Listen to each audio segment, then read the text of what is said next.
It was a couple of weeks, and we were reducing our CSAT. We went from, I believe it was a 4.5 to a 4.7. And we're talking a couple of weeks. We had to rerun it a couple of times because we were like, no, we didn't get that good that fast.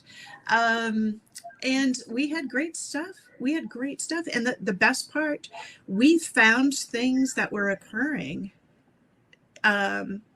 Customers that were doing and saying things to some of our agents that our agents weren't sharing with us, simply because they were anxious to do so, and they felt like, well, I can't take that forward to my manager. I don't want to be a problem, whatever.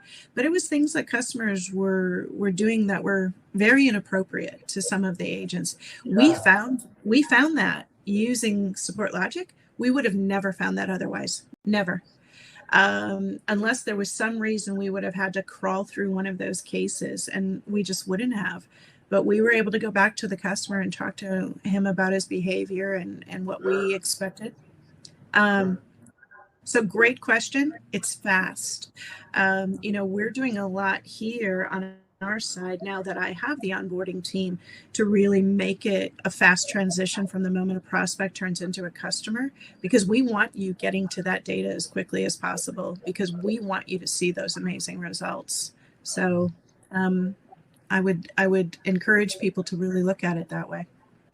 Judy, I'll say this. I'm one of the biggest ahas joining the company myself, and I've been here for a year and a half plus. Obviously, the prediction side of this, right? Being able to get in front of escalations, massive, right? And you were talking about case routing and the like. But I was always thinking about that from the perspective of the customer. And what you just shared was, I didn't think as much about the impact on our teams, right? And it's a tough job. What we do is so difficult. And in the situation you're talking about, right? Sometimes customers aren't necessarily always nice to the people on the phone. Sometimes they're coming at things a little bit different. Giving the tools to the leadership team, right? To the company to say, hey, here's what it's like to be on the front lines. My thing, I was always like backlog management. Dude, I always had, everybody had a backlog. When I come in the morning, wow, I got 100 tickets I got to work on, 50, whatever. Which ones do I work on and when? Right? Yeah. That, if you do it smart, changes the day in the life for the people on the team.